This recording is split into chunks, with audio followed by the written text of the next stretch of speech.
This was in 2019 when I was 21. I was spending the summer at my parents' house and figured I'd go camping in the woods in their backyard while I had the chance. This was a pretty impulsive trip. I just decided one morning I'd pack my bag and head out for the night. I'd done it a bunch of times before, so this wasn't some special camping trip or anything. I let my parents know where I was headed, then left at 4 p.m. to find a spot for the night. I walked for a good hour before finding an open area that looked nice enough. I got my tent set up, cleared out a space, and lit up a small campfire. It was really cozy, and the sun slowly setting made it even better. Exactly the kind of night I was hoping for. But it really didn't take that long for it to get interrupted. The sun was just about to pass the top of the trees when I heard a voice. A male voice, sort of muttering or talking. I almost felt like it was echoing a bit though, because it was hard to pinpoint exactly where the voice was coming from. It was also dark enough where the shadows from all the trees made it really hard to see much of anything. I probably should have mentioned these woods behind my parents' place were pretty vast and unexplored, as in there were no trails around here. So running into someone would have to be very coincidental. I thought they'd likely just pass by and that would be the end of it, but I continued hearing the voice for probably 5 minutes, which was long enough that it seemed they weren't just walking and were maybe staying near me on purpose. Eventually, I called out, just yelling hello to see if they'd respond. But before I even finished speaking the word, the voice cut out. The forest was now silent. I felt really uncomfortable and ended up calling out again. No voice or response. Now I was a little more on the creeped out side. With only 20 or 30 minutes left of the thin layer of sunlight, I decided I would just move spots. No need to stay there and be creeped out all night and let it ruin my experience. Within a couple minutes, I was heading back into the trees and looking for another place to call home for the night. I didn't have as much luck though. 15 minutes in, with the fading sunlight rushing me, I decided to just settle where I was, basically just among all the trees. It was a good thing I did though, because by the time I finished setting up camp, there was no light left. The sun was fully down, and the woods were dead silent. I found it calming though, knowing I'd be able to hear if that guy came back around, for whatever reason. I built up another small campfire. I enjoyed the warmth for a while, before grabbing my snack bag and taking out some stuff to make s'mores. I got a small stick and stabbed a marshmallow on the top and held it over the fire. I don't know what it was about it, but roasting a marshmallow over a campfire is just one of my favorite things to do. It helped get my mind off of things. I made a few s'mores and hung around the fire for a good long while, several hours at least. It was pretty late by then, and I was letting the fire begin dying out. It was still somewhat bright, but only half as much as it was before. But then I heard the crunch of leaves behind me. I thought it sounded like somewhere to the back left of my campsite. It was completely dark though, and once I was looking over there, whatever it was had stopped moving. Again, I called out. Honestly, I wasn't expecting much, considering how last time went. But a few moments later, a man stepped out of the woods and into the light. Though it startled me, because he came from a different area than what I was looking at. "Didn't mean to scare ya," he said with a smile as he casually walked up to the fire and sat next to it. He held his hands out to warm them by the fire. He acted as if he were supposed to be there, or like he knew me or something. Can I help you? I think you're at the wrong campsite," I said. "No." I didn't know which part he was saying no to, but either way, it was an unsettling response to not add anything to. I sort of had to think for a few seconds about what to do or say, so there was a very strange, tense little bit as we both sat by the fire, not speaking. It got so tense that I sort of just asked whatever came to mind, which in hindsight, I probably shouldn't have. "Do you happen to be the one I heard talking out in the trees around my other campsite earlier?" The man stayed looking at the fire, but his face visibly fell flat. "Must have been someone else," he said with a much colder, monotone voice. Something was extremely off about all this, but I still didn't know how to get out of it without risking causing trouble. Before I was able to think too much about it, a stick cracked behind me. I looked back. It was from the same spot to the back left of the campsite. My heart sank. The man wasn't alone. Someone else was here. I turned and looked back toward the campfire. He was staring at me. To be perfectly honest, I don't even remember whether he was smiling or angry or what, because all I remember was the intense, cold, and dead look in his eyes. I instantly sprung up from my chair and made a dead sprint into the trees. I heard one of the men say something, clearly talking to the other in frustration, and momentarily I heard footsteps running up behind me. However, as I got deeper into the woods and into the darkness, I lost them. Having grew up in these woods as my backyard, I was still able to somewhat navigate through them and to the road, following it back to my parents' house. They called 911 for me. Long story short, I led a team of officers to the campsite in the morning. Everything was gone. I don't know if that makes things better or worse. On one hand, it could have meant they were just there to rob me. But on the other hand, it made it definite that they had bad intentions, so they really could have been trying to do anything. After all, one of them did chase me for a minute. Shouldn't surprise anyone to say I never went back in those woods behind my parents' house.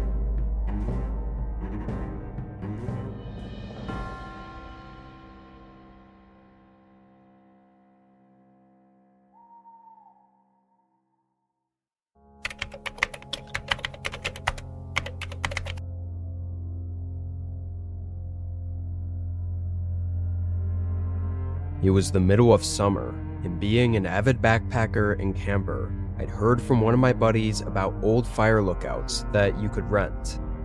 Apparently, they were retired lookout stations, usually in the middle of nowhere, miles and miles into the forest.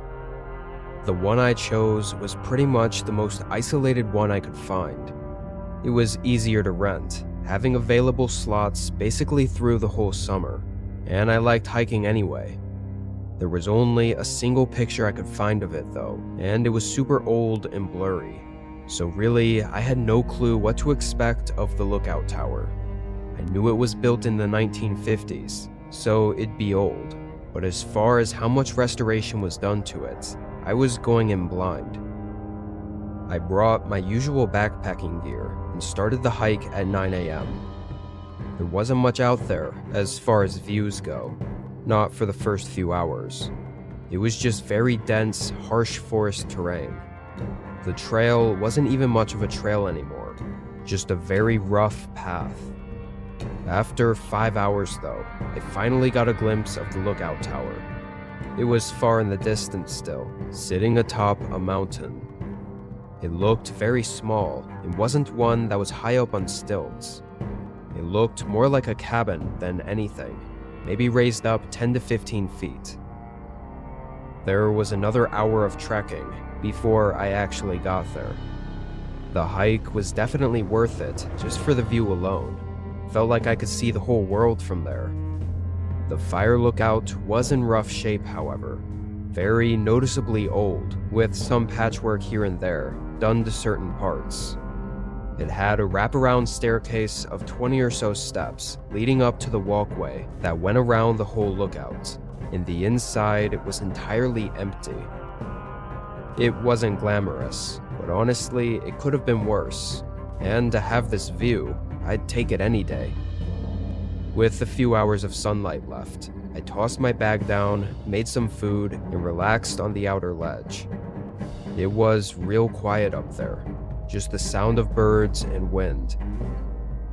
I was pretty beat from the hike up, so after the sun fell past the horizon, I threw my sleeping stuff on the wooden floorboards and laid down. It was only around 8, so even though I was exhausted, I couldn't quite fall asleep as fast as I wanted. I think 30 to 40 minutes went by. Then I thought I heard something outside the lookout tower. Before I could even get up and look, there were clear footsteps coming up the stairs. I hurried out of my sleeping bag and up to the door, which notably had no locks on it. A few seconds later, a man came around the corner. He was older, say late 40s, and had longish blonde hair. Somehow, he wasn't startled when he saw me, almost like he knew I was already up here. "Great place to stay a few nights, isn't it?" he said, grinning and walking up closer to me. I agreed, still a little nervous, and mentioned I booked it for the next 3 nights. I was already a little put off though, because I knew there was nothing else around here, so him being here while I was also here was really strange. I asked if he was camping around here. "Actually, I was hoping to be staying here tonight," he said, again with a grin. I wasn't sure how to respond to that, but I ended up just saying sorry. "Well, it looks like you've got enough room in there. I mean, it's just you here, right?" After hesitating for a second, I lied, saying a friend of mine was just a few minutes out, and that unfortunately we couldn't let him stay here with us. He looked at me, grin fading from his face, and didn't say anything for a moment, then nodded and started to leave. It wasn't until he turned around to head back down the stairs that I noticed he didn't have a backpack, no gear at all. Surely he had to have left his pack somewhere nearby. Couldn't see why anyone would be this far isolated without any camping gear, even if they were planning on using the fire lookout as a shelter. I got some uneasy feelings about that man, so I stayed up a bit longer and just stared at the forest below the lookouts. I did end up getting really sleepy though, and got back in my sleeping bag and passed out. I woke up in the morning, feeling better and spending the first hour making coffee and enjoying the view. When I headed down from the lookout though, there was a note attached to the wooden railing at the bottom. It was just a piece of paper with the word "sorry" written on it, with a smiley face next to it. I assumed it had to be from the guy, but if he put this here, then he must have come back sometime in the middle of the night while I was sleeping. I immediately felt really unsettled just thinking about it. The fact he even left a note was just weird. Despite the strange occurrence, I decided to go for a walk. Maybe it was to also scan the area for any signs of the man still being around, because clearly he didn't leave when he should have. I wandered around the forest, down the hill from the fire lookout. There wasn't much to see though.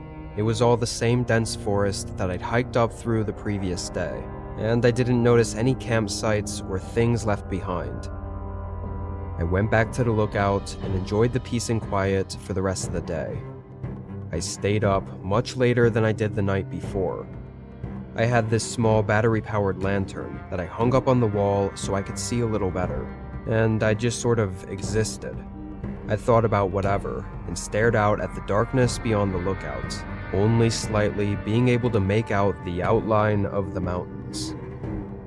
I want to say I didn't start getting ready for bed until nearly midnight. Could have even been 1 a.m. I set up my stuff, then grabbed my lantern and headed down the steps to the forest to take a leak real quick before bed. I walked up just to the edge of the tree line, but as I got there, I saw something move in front of me. Just a glimpse of something shift out of the dim light from my lantern. I froze for a second, then held it up further forward, although it didn't help much. "Someone there." The silence that followed my voice made things even more eerie. I basically ran back to the lookout. It didn't feel much safer in there, though. Windows covered every inch of the walls, and like I mentioned before, the door didn't even have a lock on it. Part of me really wanted to leave, but heading out now while it was pitch black out, and with the trail being nearly non-existent, would probably be worse than just staying put. I kept the lantern hung up on the wall and looked out the windows at the forest below. It was really eerie knowing that with the light, if someone was out there, they could probably clearly see me in the window. Meanwhile, all I saw was darkness. I could see the bottom of the stairs though, so that's what I was focusing on, making sure nobody tried to come up. The longer I stayed there watching, the more this sense of unease started to fill my body. I didn't know what I was going to do, but I decided to pack up my stuff. At least then I could make a run for it if I had to. As I stuffed my backpack, I would stop every 30 seconds and go back up to the window to look out at the stairs, then continue packing, repeating this over and over until I finally got everything in my bag and ready to go. I set it up against the wall, then went back to the window. There was a man at the bottom of the stairs. He was standing right at the first step, staring at it, like he was just waiting there. I could only see part of him through all the railings, but I was sure it was the same man from yesterday. He had no backpack on and looked about the same height. I was beyond terrified. Why was he back? And why was he just standing there motionless at the bottom of the steps? What if he decided to come up again? Everything was making my mind race. I must have been at the window watching him for 2 whole minutes before the man finally moved. He took a couple steps back, pausing for a moment, then walked off. The way he went, though, was blocked off for me by the walkway, so I lost sight of him. And if he did keep walking in that direction toward the forest, it was too dark for me to tell. In the moment, I felt sure the man was stalking me, or at least keeping watch of me, and creeping up too close for comfort, especially in the middle of the night. It could have just been my gut telling me something, but I felt like if I stayed any longer, something really bad would happen. I waited a few minutes, then I grabbed my bag and quietly walked down the steps and to the surface below the lookout tower. I can't even describe how unnerved I was walking away from the tower and into the dark forest, knowing there was a chance the guy was still watching me, and possibly following me into the trees. For that very reason, I kept my pocket knife open and in my hand the entire time. I walked for about 15 minutes, which was when the trail started to get a lot less defined, so I was forced to pull out my lantern. I hoped I was far enough that the man didn't follow and wouldn't be able to see the lights. The next 5 hours were exhaustingly unsettling. By then, the sun had come up though, and I was able to finish the hike and leave the forest. I think it's hard to fully put into perspective how horrifying those nights were. Something in me knew there was something bad about that man and his intentions. One thing I keep thinking back on is that I had told the man I booked the tower for 3 nights, which leaves no reason for him to have come back multiple times to check if I was there. It also means he likely thought I'd be there for the 3rd night. So had I not left early and actually stayed for the 3rd night, things might have taken a much more disturbing turn.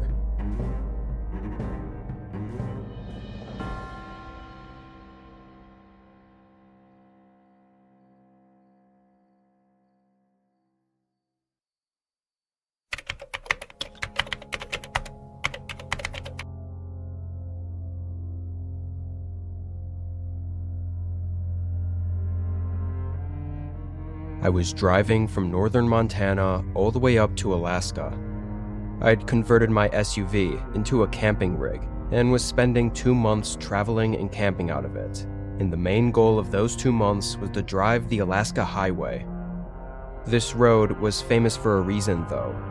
It went through the western portion of Canada and was very desolate and rough. I knew that beforehand, so I came in as prepared as possible for the journey.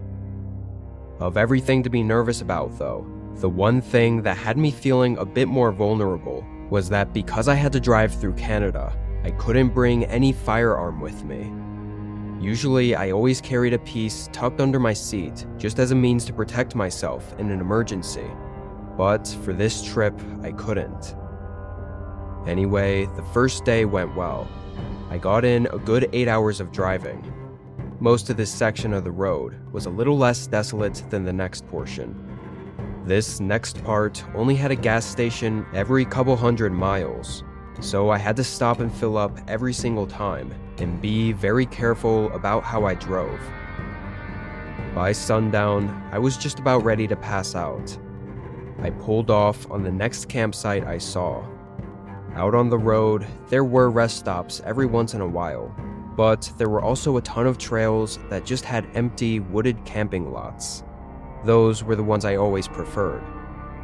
Since it was already late though, I didn't see much of the lot I pulled into. It just looked like forest all around me, and nobody else was there. So I put up my window shades, hopped in the back seat, and slept until morning. Everything seemed fine. I got good sleep and didn't wake up at all during the night. Before hitting the road again though, I wanted to stretch my legs and get a walk in. Right when I stepped outside, I noticed a trail, so I decided to follow it. It wasn't very long though. I think I walked maybe 5 minutes before getting to another campsite, but something didn't feel right about it. It was scrappy and rugged. Clearly someone had been there recently, and it sort of looked like they left in a hurry. Half of their stuff was missing, and the other half was torn up and thrown across the site. After only being there for 30 seconds, I turned around and headed back. I didn't know if someone was still around, but I trusted my gut and walked back to my car. When I got back though, there was now a truck parked right up next to my car. It was an all-black pickup truck with tinted windows. Nobody was outside of it, so I assumed they were inside watching me as I got up to my car and got in. With the strange campsite and the sudden truck parked near me out in the middle of such an isolated road in the forest, I just left right away. I didn't even have to think about whether or not something was actually wrong, because getting out of there quickly was the obvious answer. I drove for 3 to 4 hours straight after leaving that campsite until I got to the next gas station. I pulled in. This gas station looked very old and only had one double-sided pump. Nobody else was there. I got out and started the pump. I have to say, the views were incredible out there, with mountains in every direction, so I didn't mind waiting a while for the slow gas pump to fill the car. However, after a few minutes, I saw a truck coming down the road. As it got closer, I was almost sure it was the same black truck I'd seen at the campsite. My stomach tightened when they pulled into the gas station and right up to the other side of the pump. Of course, it made sense they'd be getting gas, as you kinda had to at every stop on this road, but it still felt a little strange. Why would they have pulled into the campsite and only stayed there for a few minutes, just to leave right after I did? Thankfully, I was done in 30 seconds, getting back in and driving off. I think part of what made it all feel so off was that I never saw the guy. He never got out of the truck or showed himself, so it just made it all feel a little more unusual. Regardless, I felt good knowing now that my tank was full. I'd be driving non-stop for a while, likely putting a ton of distance between us and getting to just enjoy the scenery. Also, I'd hopefully be ahead enough to find a campsite during the day, so I wouldn't be parking anywhere blind like I did the previous night. I drove a long while, pretty much until I noticed the sun start coming down. Then I found a decent spot to pull off. It felt a little more hidden. The trail sort of nestled away in the brush, and there weren't any signs of anyone having been here recently, so it definitely wasn't a popular place to camp. I felt a lot more safe here than I did before. I really wanted to set up my tent and have a nice outdoor campsite, as it was way more spacious than sleeping all cramped up in the back of my car. But something in me told me not to, just in case. So I just made food outside and enjoyed the nature until sundown, then got back in my car. The next day was hopefully going to be shorter than the last two, and knowing that, I decided to stay up and watch some videos on my phone that I had downloaded. I was there, awake for probably 4 hours. I felt very comfortable there, and was actually really excited to be getting into Alaska tomorrow morning. But then, around 11 p.m., I heard something outside my car. Even from just a second of listening, I was 100% sure it was a person walking. The dry sticks and leaves made it very loud and distinct. I quickly put my phone down and sat up to look out the window, but I was beat to it. A man's face was pressed up against the side window, staring in at me. I could barely see him, but there was no mistaking that that was what I was seeing. I jolted back, losing my breath from the instant fear. They also moved back, disappearing into the void of darkness just past the window. I immediately jumped up to the front seat, seeing the second guy that I'd heard walking, running up to the car. He smashed open the back window just as I got to the front. My adrenaline flowing made it hard to do the simple task of getting my keys out and starting the car. That, on top of also looking back at what the men were doing. One of them was running up to my driver window, while the other was sticking their arm through the broken window to try opening the door from the inside. In the panic, I somehow managed to get the keys into the ignition and turn it on right as he opened the back door. I floored the car. As I pulled out, I passed by that same black truck parked off the path, sort of hidden in the bushes. They had followed me all this way.